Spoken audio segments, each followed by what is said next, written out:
Isang magandang araw sa inyong lahat mga ka-G-Lovers, Giovanni B po. So may aayusin tayo dito itong Highmark o Highmark na ABR.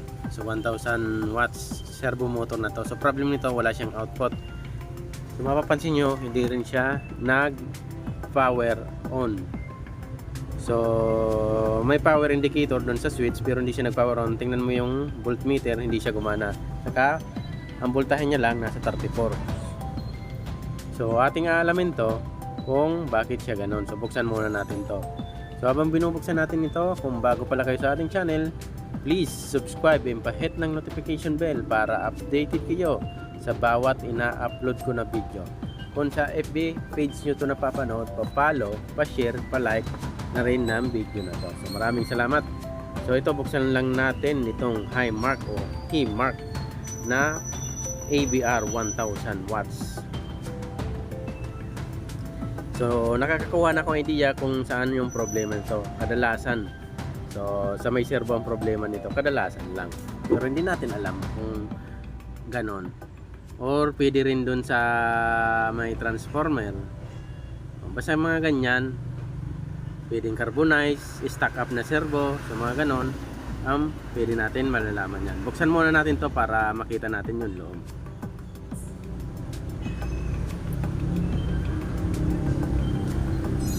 Bali may tatlong 220 output tapos isang 110. Yung 110 tinakpan na masking tape.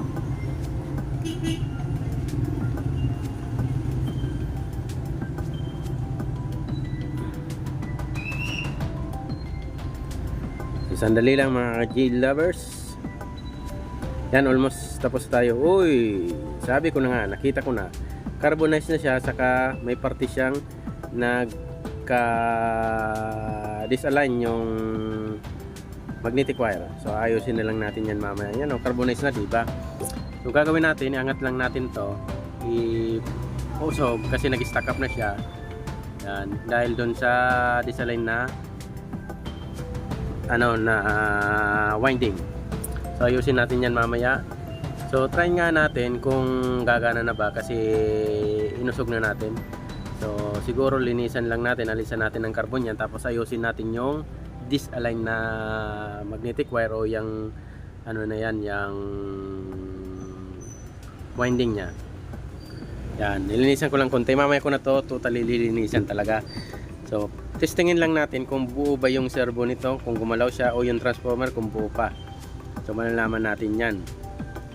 So tingnan natin mga ka-G-Lovers. Minsan kasi ganyan, na-disalign yan o na-spark din naman yan o na-carbon yan pag mga heavy load yung ginagamit mo, yung matataas yung wattage. So talaga mag-i-spark yung carbon yan bawat galaw ng servo.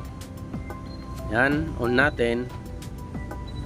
Wait lang. Oh yun, gumalaw na. Kaya lang ang problema, unstable siya. Yan, unstable siya. Kita nyo ba yung voltmeter? Unstable. Tapos tingnan nyo yung servo, magalaw siya oh. Dahil sa carbonize yan. So ayusin pa natin yan. You know, unstable siya, magalaw siya, gumagalaw pa siya.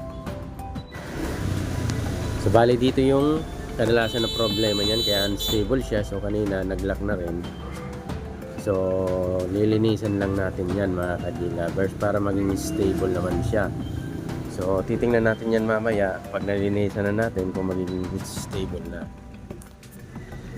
So kita niyo yung fluctuation ng voltmeter ng ano natin. So magalaw masyado. Pati yung sa servo niya, oh, tingnan mo, magalaw masyado. So ibig sabihin hindi niya nakukuha o na-reach yung tamang voltahe.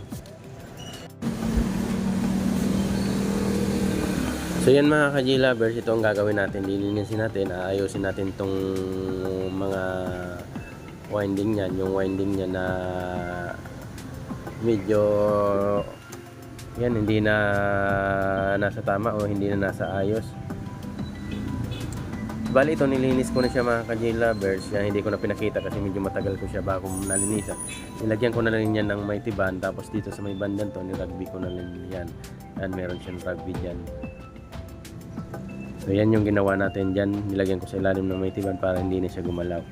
Tapos niliha ko siya para malinisan, maalis na din yung mga ilagay ko na may tiban sa bandang taas. So dito sa may bandang baba, may rugby na lang siguro nilagay ko dyan. So para hindi gumalaw. So, ito na, titistingin na natin siya mga ka-G lovers. Yan, okay na yan, ready na tayo sa pag-testing yan. Nalinisan na rin natin.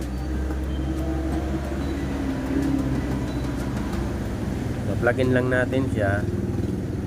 Power on. Yan, gumalaw na siya. Yan, kita nyo naman, stable na siya.